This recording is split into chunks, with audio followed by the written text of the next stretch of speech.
Even as Netaji was raising an army to free India, Gandhiji was rallying the nation to oust its masters.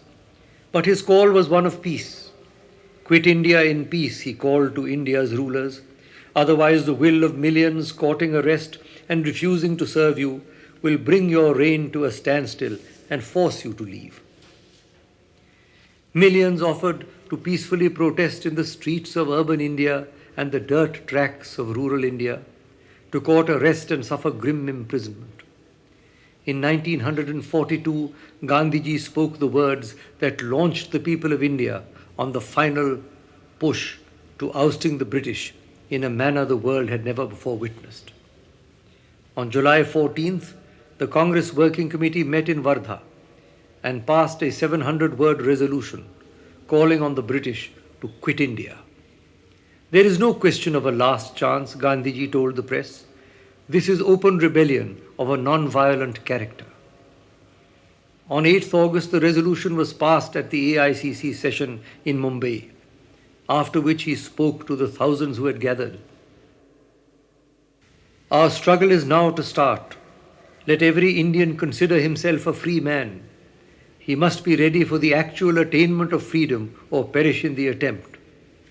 There is no room for office acceptance. There is no compromise on the demand for freedom. Freedom first and then only the rest. Do not be cowards, because cowards have no right to live. Freedom should be your mantra and you should chant it. And on 9th August 1942, the historic Quit India movement was launched from the historic city of Mumbai. Gandhiji and his galaxy of followers went to jail once more in the cause of freedom.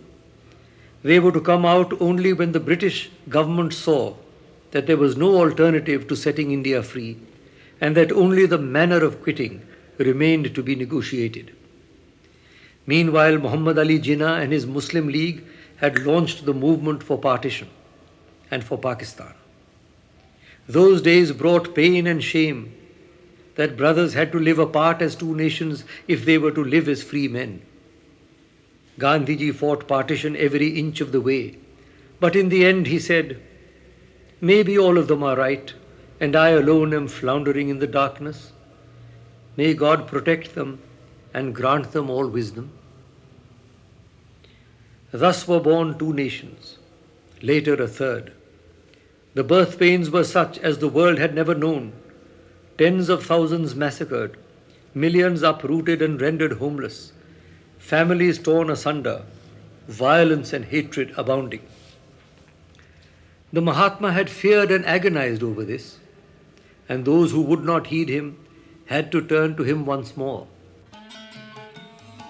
Even as that tryst with destiny was kept, the 78-year-old saint walked virtually alone in the cities and villages of Bengal.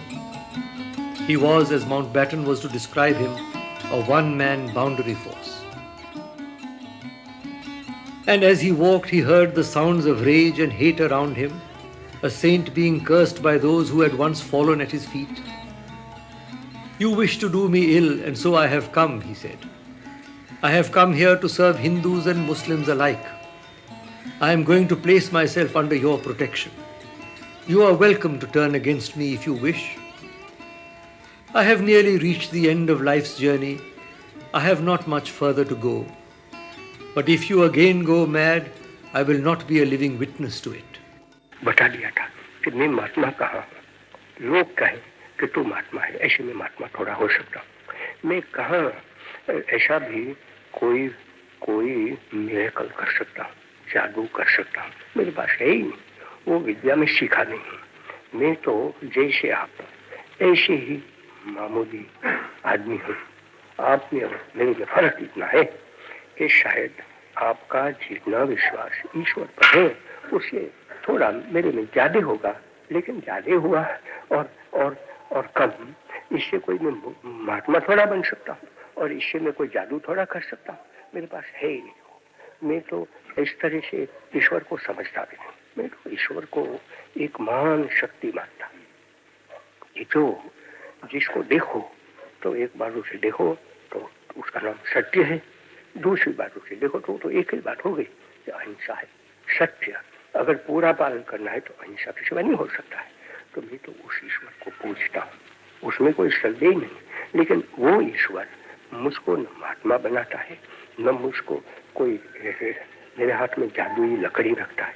मेरे पास तो न जादुई लकड़ी है न कोई लकड़ी